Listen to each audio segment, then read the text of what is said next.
The latest U.S. Supreme Court ruling yesterday has a lot of people talking. It now allows businesses to refuse service that violate their First Amendment right. Channel 8's Chanel McCarthy with more on the court's ruling some believe may cause a ripple effect in the country.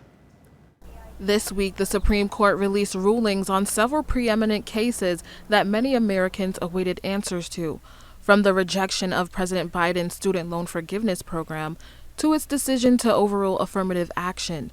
And now the latest decision that's gaining major attention is the High Court's resolution to side with a Christian web designer in Colorado who turned down services to a same-sex couple.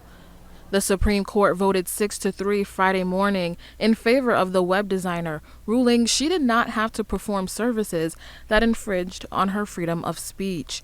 Colorado's Attorney General spoke out against the court's ruling. He claims the decision poses a threat to the integrity of the nation's marketplace. This sweeping opinion promises to destabilize the public marketplace, enabling and encouraging all types of businesses, not just those who make websites, to have a First Amendment right to refuse customers because of who they are.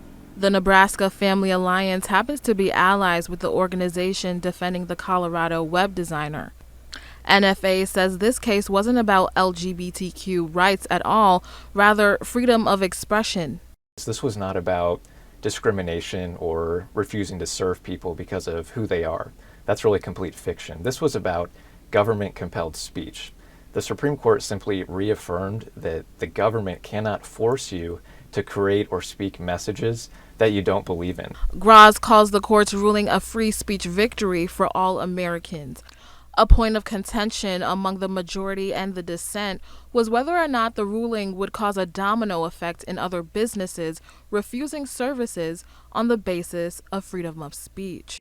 I do think that's what the dissent is afraid of, that this decision opens the door to permitting discrimination on the basis of sexual orientation and potentially other classifications as well by businesses.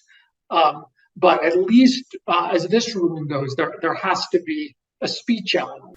Experts say the Supreme Court's ruling would have to undergo further litigation to distinguish which business offerings are considered services of expression and would be protected under the First Amendment. In Lincoln, Chanel McCarthy, Channel 8 News.